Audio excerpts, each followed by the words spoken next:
Kenapa sih gue agak-agak sensi gitu sama motivator? Mereka tuh jadi terkesan menganggap semua orang frekuensinya tuh sama dengan dia. Semua orang bisa berpikir positif, semua orang memiliki privilege yang sama. Semua orang masalahnya cuma kurang motivasi aja.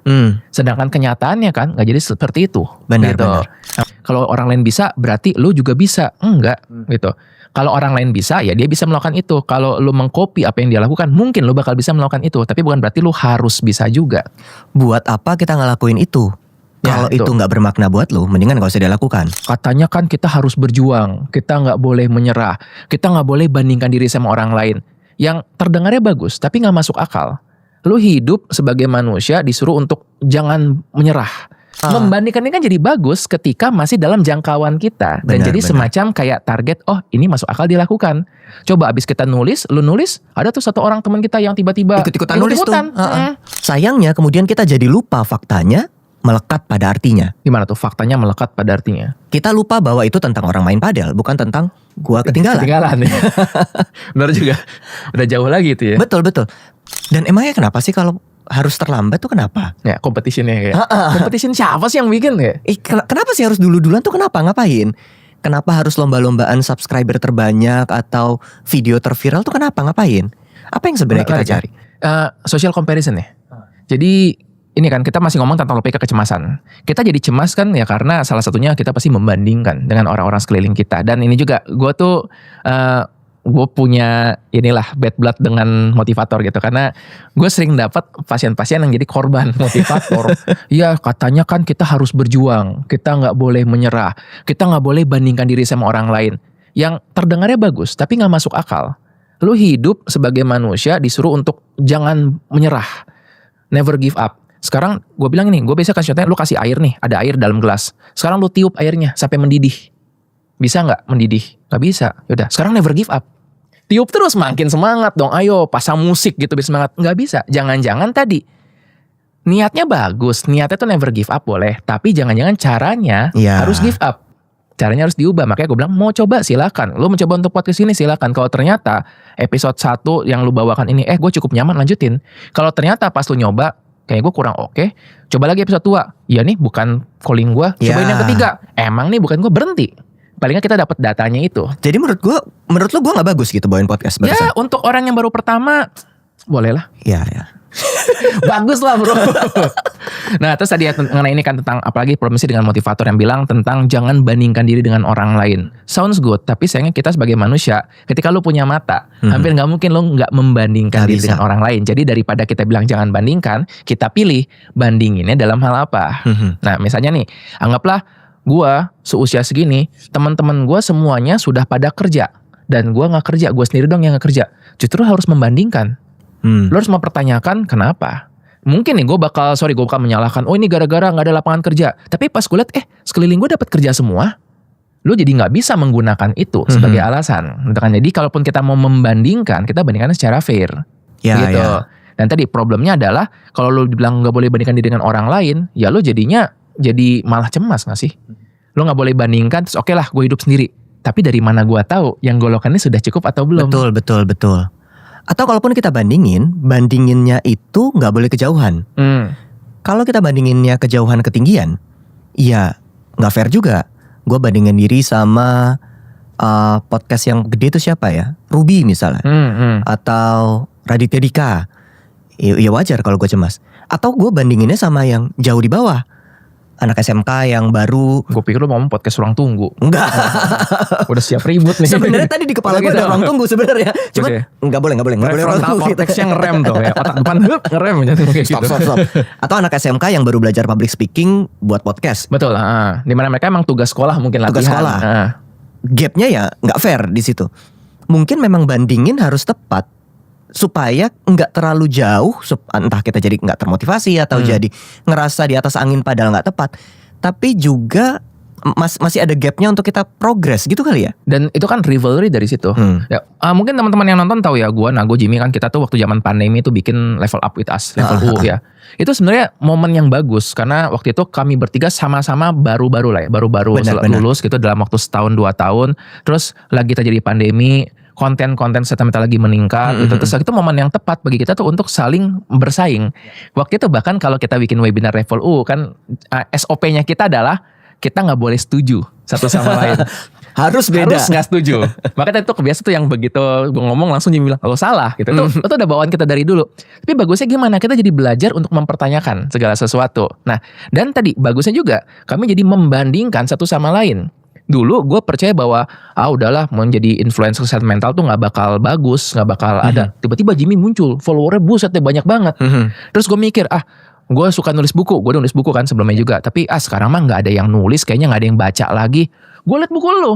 Nah, membandingkan ini kan jadi bagus ketika masih dalam jangkauan kita. Dan jadi semacam kayak target, ini masuk akal dilakukan. Coba abis kita nulis, lu nulis, ada tuh satu orang teman kita yang tiba-tiba ikut-ikutan nulis tuh.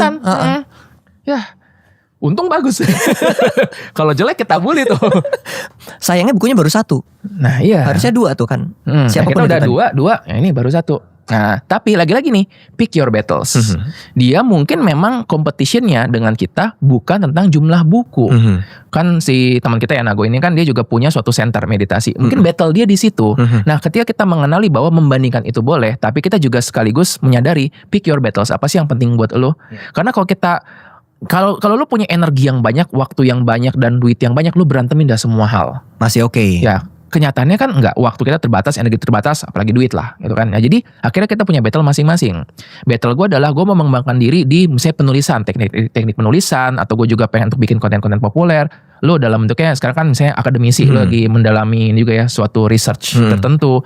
Nah, Nago battle-nya dia adalah tentang gimana membangun suatu bisnis dengan beradaptasi dengan dunia yang lebih modern gitu kan. Membawa suatu konsep meditasi yang itu ancient, yang lebih kayak udah klasik menjadi bisa diterima dalam masyarakat yang lebih luas. Itu kita punya battle masing-masing. Gue ingat banget waktu gue nulis buku ini nih, Pulih dari Trauma. Bagus sih bukunya. Bagus. Dapatkan di toko buku terdekat. Waktu gue nulis buku ini, jadi on the way, buku yang ini kan keluar ya? Iya. Pas gue baca, perasaan gue adalah, ini lagi ditulis, jelek banget. Kenapa kaku banget? Style awalnya itu persis kayak begini. Jadi cuma fakta doang gitu. Oke. Nggak ada seru-serunya, nggak ada lucu-lucunya. Akhirnya gue bandingin, kayaknya ini bukunya Andreas punya nyawa. Buku gue bagus sih, tapi kok gak ada nyawanya gitu. Rasanya gak ada.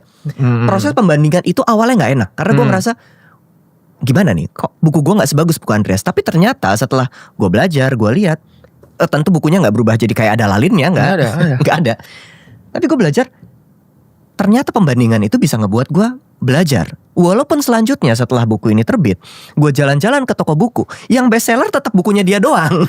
Yang nangkring di top 10 tuh bukunya dia doang. Masih membandingkan. Bro, pick your battles. Sekarang kita coba bandingkan referensi masing-masing ya. Lihat referensi gue ada berapa di situ. Ada referensi berapa? Bacaan lebih lanjut. 1, 2. Diketawain gue. Dia 124, makan berbeda. Benar. Nah, kalau misalnya bisa nggak untuk gue membuat referensi gue jadi berhalaman kayak lu? Bisa, tapi apakah itu battle yang sesuai buat gue? Kan gue menulisnya dengan gaya populer. Nah, jadi sinilah kita punya battle masing-masing. Tapi ada bagusnya juga kan, gue jadi gini, lo jadi merasa oke, gue bisa nih beradaptasi, membawanya jadi lebih fun. Gue juga jadi terpressure, oke, berarti gue nggak bisa nih terlalu populer banget. Gue perlu ada dasar saintifiknya juga. Gue mau cerita juga sekarang. Gimana nih? Gue lagi nulis buku ketiga. Ya. Oh, bocoran. Tentang inner child dan trauma. Wah. Tadinya tentang itu. Mikir nih, wah bagus nih buku tentang inner child dan trauma ini tulis dalam bahasa yang fun gitu kan. Dia ngeluarin buku ini. Gue disuruh menjadi reviewer awal. Pas gue baca, akhirnya terjadi adalah gue membatalkan menulis tema inner child dan trauma. Gue ganti topiknya. Dan gue tulis di kata pengantar. Oh gitu. Tulis juga. Jadi kalau tadi lo ngerasa bahwa lo membandingkan diri dengan gue, bro, gue juga membandingkan diri sama lo. Gue tulis di kata pengantar bahwa tadinya ini buku tentang inner child dan trauma, lalu nulis buku ini, terus gue ngerasa udahlah, sia-sia gue nulis kayak gini. Jadi akhirnya gue mengubahnya. Tapi itu kan bukan menyerah, itu pick your battles. Akhirnya gue tetap naruh konsep-konsepnya. Bahkan beberapa konsep dari buku ini kan gue adaptasi juga. Dan waktu itu kan gue juga nanya kan ke lo, istilah gini bener gak sih? Nah, jadi akhirnya gue tetap mengangkat yang penting bagi gue. Dan akhirnya inner child dan trauma ini tetap ada, tapi itu jadi sebagian dari buku tersebut, bukan yang inti utamanya. Jadi ternyata membandingkan kalau secara tepat sama sekali gak masalah ya? Sangat-sangat bagus malahan. gitu. Karena kita jadi terinspirasi. Paling gini, lo dapat bayangan bahwa ini mungkin untuk dilakukan. Ya, asal tadi berapa banyak yang bisa melakukan itu. Oke, misalnya kalau lo lihat buat teman-teman lo yang sebelumnya nih dia mungkin kayak fisiknya lemah, tiba-tiba lo lihat berita, wih dia naik gunung. Artinya apa? Bisa dilakukan, bukan harus dilakukan oleh lo. Kadang-kadang kita mencampurkan tuh keduanya. Kalau orang lain bisa, berarti lo juga bisa. Enggak, gitu. Kalau orang lain bisa, ya dia bisa melakukan itu. Kalau lo mengcopy apa yang dia lakukan, mungkin lo bakal bisa melakukan itu. Tapi bukan berarti lo harus bisa juga. Buat apa kita ngelakuin itu? Ya, Kalau itu nggak bermakna buat lo, mendingan gak usah dilakukan. Meaning kan, pick your battles. Betul, gitu. betul. Gue tadi sebenarnya kepikiran buat bikin buku dengan gaya kayak lo. Waktu gue ngomong ke editor kita namanya anyway Mbak Ira, satu editor. Baik orangnya. Tidak galak sama sekali. Tidak galak. Tidak pernah marah-marah di grup. Sangat baik. Tidak pernah. Karena buku gue belum terbit, jadi gue harus baik-baikin. Boleh cek di feed saya nama Mbak Ira siapa? Ada tulisannya Ira editor baik ya. Terus gimana ya tentang ini? Tadinya sebenarnya waktu gue ngomong di grup itu gue pengen bikin buku ala quotes. Maksud gue tuh sebenarnya bukan bikin quotes. Gue pengen bikin buku-buku yang alurnya kayak begini. Oke. Tapi setelah gue pikir-pikir lagi, bisa nggak gue belajar untuk nulis buku kayak gini? Actually bisa. Gue bisa nanya sama lo. Tapi pas gue coba tulis, rasanya tuh nggak keluar. Kayak Enggak, gue gak pengen nulis kayak begini. So actually kita boleh bandingin, tapi gak harus ya ternyata untuk dilakukan dengan sama. Pick Kadang your banget battle. sih kayak olahraga. Ya kan sekarang lagi banyak padel nih. Kalau orang main padel, artinya apa? Ada orang yang main padel. Bukan berarti aku harus ikutan main padel. Kalau temanmu bilang, main padel tuh seru, menyenangkan. Artinya apa? Artinya ada orang yang bilang main padel itu menyenangkan. Stick to the fact. Kadang-kadang tadi kan kita yang tadi lo bilang tuh ada meaning tambahan. Kalau teman-teman gue main padel, artinya gue harus main padel. Kalau semua orang main dan gue enggak, artinya gue ketinggalan. Nah, ada tambahan-tambahan arti-arti itu tuh yang nggak penting sebenarnya. Iya. Sayangnya kemudian kita jadi lupa faktanya melekat pada artinya. Gimana tuh faktanya melekat pada artinya? Kita lupa bahwa itu tentang orang main padel, bukan tentang gua ketinggalan. Benar juga. Udah jauh lagi itu ya. Betul. Gue lagi kebetulan gue lagi nulis paper beberapa kayak banyak. Gue lagi nulis. Jadi gue lagi banyak baca nih penelitian. Ada, gue lupa lagi judulnya. Tapi ada paper. Nanti kalau gue ingat dan gue ketemu, nanti gue masukin ke deskripsi. Ada paper yang nunjukin gimana cara otak manusia bekerja. Cara otak manusia bekerja tuh unik. Dia menggunakan memori sebagai referensi untuk predik reality atau untuk ngebaca, mempersepsi reality. Yang banyak orang nggak tahu, memori itu jenisnya banyak. Memori, oke. Ada memori yang tentang kejadian masa lalu, gambarnya atau alurnya atau rasanya. Tapi ada satu memori spesifik yang sering banget dipakai sama otak. Namanya memori semantik. Oke. Memori semantik itu sayangnya makna yang kita sematkan di dalam kejadian. Semantik itu apa tuh artinya? Kata. Oke. Jadi kalau misalnya kejadian di masa lalu itu, let's say dimarahin guru di depan kelas. Oh berarti aku bodoh misalnya. Nah nanti kejadian apapun di masa kini yang memicu semantik yang sama, aku bodoh, itu akan dikaitkan. Menarik. Jadi semantik ini gue nganggapnya kalau berita tuh kayak judul gitu ya, headline. Iya, headline. Gitu kan? Makna, arti yang kita sematkan di situ tanpa kita sadari. Jadi menarik karena biasanya kita bahkan nggak aware soal itu. Main padel artinya, atau ketika teman gue olahraga artinya. Nah, kita nggak sadar kalau itu tuh sebenarnya gue yang naruh di situ. Padahal ini kemudian akan gue sambungin ke banyak hal lain di belakang. Jadi dia pernah tema ketinggalan, tapi mungkin untuk yang lain-lainnya. Betul. Gitu. Yang mana sebenarnya itu kan bisa ya kita otak-atik. Makna mana yang mau gue sematkan, makna mana yang gue mau taruh. Apakah ini podcast gagal, podcast berhasil, itu kan somehow kita nggak benar-benar tidak punya kendali di sana. I see. Kesimpulannya bagus nggak nih gue nih? Bagus bro. Good enough lah. Ternyata sebenarnya bukan good enough, bagus. Membangun podcast itu gampang. Cari aja orang banyak ngomong. Kalau tinggal diam. Enggak gitu. Enak tinggal. Setuju. Bagus, sudah bagus. gitu. Dan tadi ingat ya, kecemasan itu sifatnya subjektif. Kalau misalnya lu datang dan bilang saya sudah membawakan 170 episode podcast, orang percaya. Oke? Tapi kalau kembali suatu klaim itu kan perlu dibuktikan juga. Oke, makanya ketika lu bilang, gue udah membawakan 170 episode podcast, lu harus membuktikan juga dengan membawakan dengan luas. Kalau misalnya lu bilang bahwa saya udah membawakan 100 episode podcast, tapi lu ngomongnya saya sudah membawa 100 episode podcast, orang gak percaya. Sebaliknya ketika lu bilang, ini podcast pertama saya, dan lu begini, orang pun sebenarnya gak percaya. Okay? Subjektif. Orang akan bilang, enggak lah, lu merendah atau apa. Itu kan yang kadang-kadang jadi kesannya kayak, humble bragging gue jadinya. masih bodoh. Jadi humble bragging. Karena orang gak percaya dengan itu. Tapi ketika gue bilang gue masih bodoh atau gue masih kurang, dia membandingkan dengan siapa? Iya. Ketika gue bilang tulisan lu bagus, ya tulisan gue masih awal-awal. Karena gue membandingkan dengan orang-orang lain yang sudah level lebih tinggi. Jadi lu gak salah waktu menganggap orang ini bagus. Orang ini pun gak salah ketika menganggap dirinya masih kurang. Cuma kadang membandingkan dengan siapa? Jadi gue suka bandingkanlah secara fair. Dengan lengkap, dengan atas, dengan bawah, dengan sekeliling kita. Jangan dengan orang-orang tertentu saja gitu. Nah kalau gue liat lo bagus banget sih bro. Jadi Andreas sudah memotivasi hari ini. Walaupun dia tidak suka motivator. Karena gue motivasi dengan hati. Bukan dengan kata-kata kosong. Bagus bro. Atau lebih tepatnya bukan dengan hati sih. Ketika kita memotivasi, kita perlu lihat konteks. Kita punya keilmuan di sana. Sehingga memotivasinya enggak.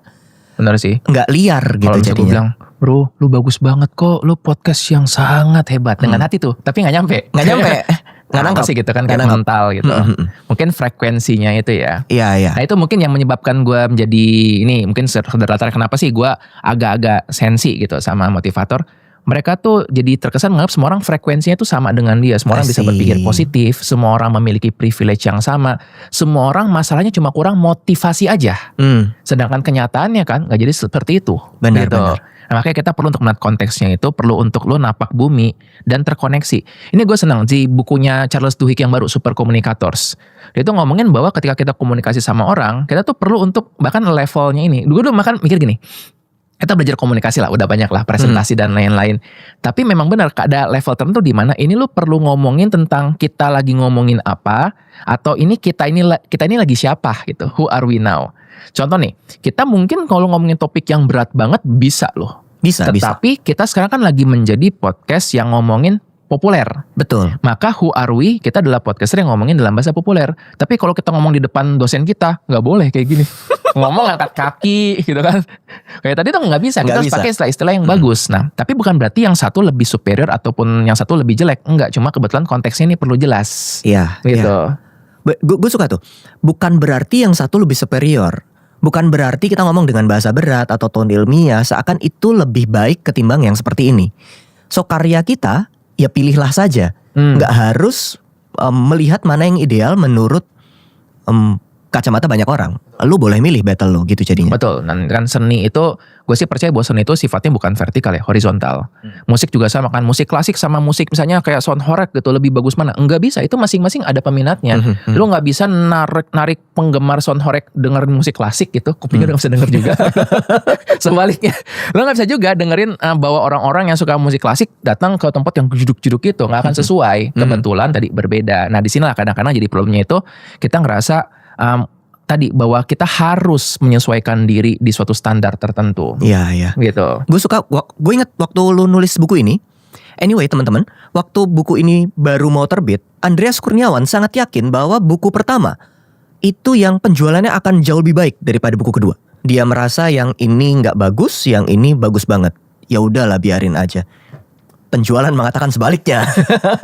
Yang sekarang gue jadi stres. Iya. Penjualannya bagus banget ternyata. Itu awalnya itu bagus sih ketika nggak ada ekspektasi. Udahlah buku kedua, udahlah nggak laris lah. Iya. Soalnya waktu itu juga dari editor bilang, ya nggak apa-apa lah. Biasanya memang kayak gitu. Buku pertama tuh oke, buku kedua tuh kurang. Oh ya udah, ternyata bagus. Gue jadi stres, bukannya tenang, malah jadi stres. Kenapa? Karena berarti gue buku ketiga. Gimana nih? Dan ini pun gue mau membuat juga bahwa udahlah nggak apa-apa lah. Akhirnya gue sampai ke tahap yang udahlah buku ketiga nggak apa-apa lah. Kalau misalnya gue nggak bagus-bagus banget, tapi nggak bisa loh ternyata. Karena tadi kan jadinya sudah ada semacam kayak expectation dari diri sendiri dan juga dari orang lain. Gue nggak pengen ketika satu pembaca bakal kecewa.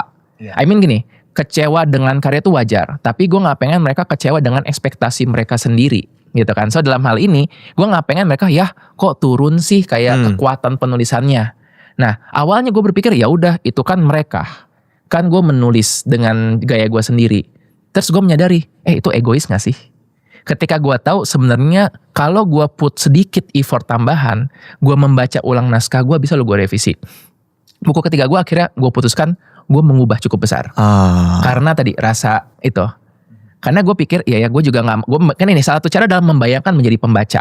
Ketika gue menjadi pembaca, gue dapat penulis yang gue suka, buku pertama bagus, kedua bagus, ketiganya kok biasa aja, gue gak bakal marah, gue gak bakal kecewa ninggalin dia, tapi tetap ada ngerasa ya kok sayang sih gitu loh. Disitulah gue membayangkan oke, gue mau put sedikit more effort. Jadi bukan berarti juga ya kita berlindung di balik ya sudah terima diri apa adanya, cintai diri. Kalau bisa berkembang lah gitu. Kalau teman-teman perhatikan, gue suka. Maksudnya gue suka bukan tentang bukunya, tapi gue suka cara lu mikir tuh bahkan berubah-ubah begitu ya. Awalnya gue mikir kan begini. Kita questioning everything ya. Benar, questioning everything. Termasuk mempertanyakan yang udah jadi ini. Gitu. Dan mungkin nanti ke depannya kita ragukan itu dan berganti lagi dan itu gak apa-apa. Gak apa-apa. Nah, kalau kita mengutip ya, menutup nih, bukuin Nago Tejena tuh yang ada bertanya berhenti bertanya. Ya. Jadi lu perlu untuk nanya, tapi titik tertentu lu perlu untuk gue perlu berhenti bertanya dan gue butuh untuk mulai menjawab. Gitu. Waktunya menjawab. Yes, kemarin aja waktu gue menentukan ini mau ganti format atau enggak, gue tuh nanya berapa orang, gue kasih naskah awalnya, terus akhirnya setelah dapat data juga sebenarnya nggak terlalu menolong karena 50% bilang ini udah oke, 50% bilang menurut gue mendingan begini gitu. Jadi kayak kok nggak nolong. Akhirnya udah data, gue berhenti bertanya dan gue putuskan kalau gue jadi pembaca gue mau gimana sih. Dan situlah akhirnya gue coba untuk mulai merapikan lagi dan ternyata gue senang gue membuat itu karena kadang gini ya, revisi yang kita tahu kenapa harus direvisi itu meaningful banget. Bukan cuma revisi yang kayaknya kurang. Nah gitu. I see. Berasakan lo waktu bikin dulu kan yang kayaknya kurang ini gak selesai. Benar. Gila, gokil banget. Terima kasih kalau gitu Dr. Andreas sudah datang ke sini hari ini. Semoga nanti akan ada podcast selanjutnya. Dengan saya maksudnya. Saya tidak berhenti semoga. Ya. Komen di bawah ya misalnya kalau mau Dok Jim bahas ini mau ngundang siapa atau, gitu. Emang bener jelek lu Dok, gak usah gitu. Boleh tulis di bawah juga. Jangan. Ya. Kita harus suportif ya. Gitu. Kita harus mengatakan dengan kata-kata yang suportif, misalnya Dokter Jimmy bagus tapi lebih bagus diam saja gitu. Enggak, jangan kayak gitu. Kasian lu anak orang. Bapak orang. Sekarang udah bapak orang.